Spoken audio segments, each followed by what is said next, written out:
Hi, friends. I'm at the Outer Banks this weekend. My son got married on the beach yesterday, and I'm just here hanging out for a couple more days, just kind of soaking it all in, and this is really the best time of year to be here. The ocean just has this way of making you stop and think about everything. It stretches out endlessly, and it reminds you of how big life really is, but also how small we are. And watching my son step into his new chapter yesterday, standing there barefoot in the sand with his new wife, it hit me. Our lives are made up of chapters. Some close before we're ready, and some drag on way too long. And sometimes, if we get lucky, we get to decide when the next one begins and we get to turn the page ourselves. And that's what midlife feels like. The kids are grown. The role that you've poured your whole self into starts to shift, and suddenly you're left with the question, what now? You've done what was expected. You've built the career and paid the bills and shown up for everyone that needed you. And then one morning you realize that the script that you've been following doesn't really fit you anymore. That's what I want to talk about today. Reinvention. The raw, unsettling, beautiful process of realizing that the life you built is too small for who you've become, and finding the courage to create something new. I've never been good at being micromanaged. I don't need a babysitter as a grown woman, and yet so many workplaces operate like that's exactly what you are, a child that needs supervision and who can't be trusted. When I walked away from my Fortune 50 corporate job at the end of last year, I promised myself that it would be the last time I ever worked in that environment and let a corporate entity control the majority of my time. I meant it. People love to tell you things like, you don't have to love your work to be successful, or keep your passions separate from your work because work is work and hobbies are hobbies. And maybe that's true for some people, but not for all of us. Not for all of us who need more than a paycheck to feel alive. I tried to live that way. I really did. And I did it for a long time. But what it left me with was nothing but burnout. Me going through the motions, a hollowed out version of myself. If you've ever felt that bone deep ache, that restlessness that keeps whispering, this isn't it, you know what I mean. It's not something you can silence. It's not a phase. It's your soul refusing to be ignored. The way our culture is set up almost requires you to disconnect from that voice if you want to make it. Success is measured in titles, productivity, and sacrifice, not in alignment and joy and wholeness. But some of us were never built to live in that kind of cage. For me, supervision has always felt suffocating. Not because I want to rebel, I do sometimes, but because it feels insulting to be treated like I don't know what I'm doing, and I don't know how to function on my own. Some workplaces require breaks to be approved and bathroom breaks to be monitored, and every ounce of output is measured. It wasn't just the rules for me, it was the assumption underneath. Without our control, you can't be trusted to manage this job or even maybe your own life. Even as a kid, that never sat right with me. I always wanted autonomy. I don't like being underestimated.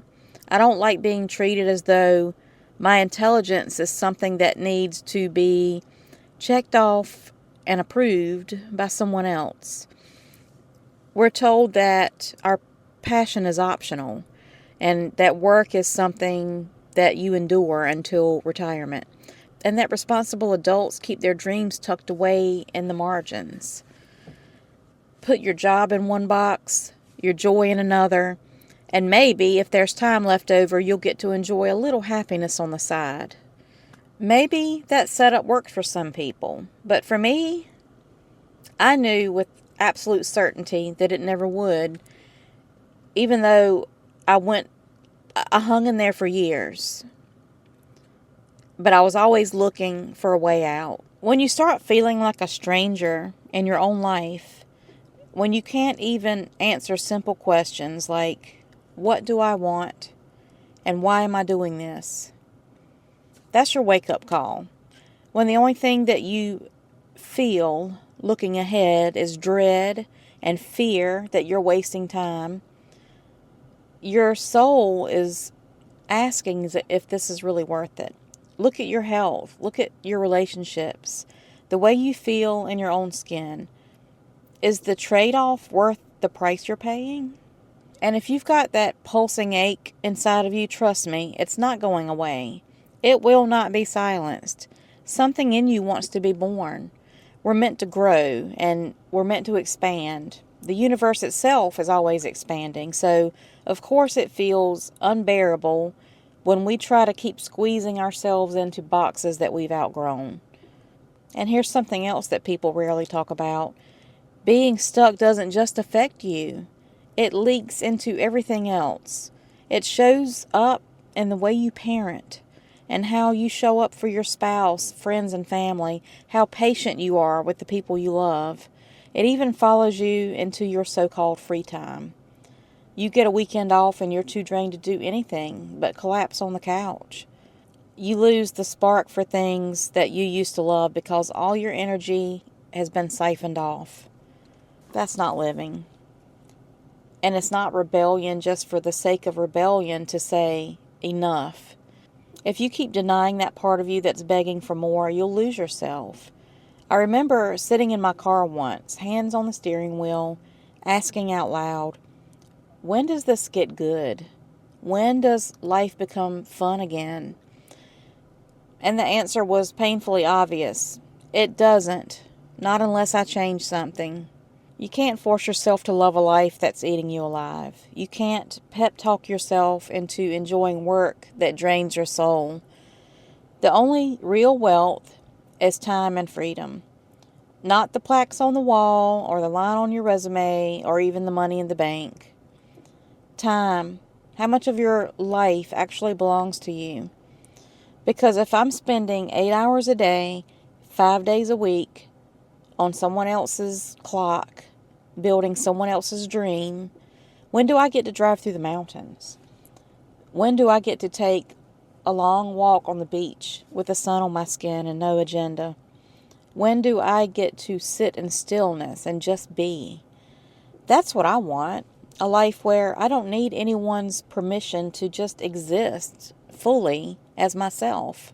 I know not everyone will understand this. Some people are so entangled in responsibilities that they can't imagine a way out. And I get it because I was there for a very long time. Mortgages are real. Kids need to be fed. Bills pile up. I'm not saying it's easy. But every one of us made choices that led us to where we are. And if we made those choices, we can make new ones. They might be harder, and it might take a long time, but change is always possible. So the real question becomes, are you going to keep chasing goals that don't even belong to you? Or will you be brave enough to build a life that doesn't fit neatly into society's puzzle? People will tell you that it's unrealistic. They'll say, this is just the way it is. Get over it. But you know what? For every person who says it can't be done, there's somebody out there quietly proving them wrong and doing it.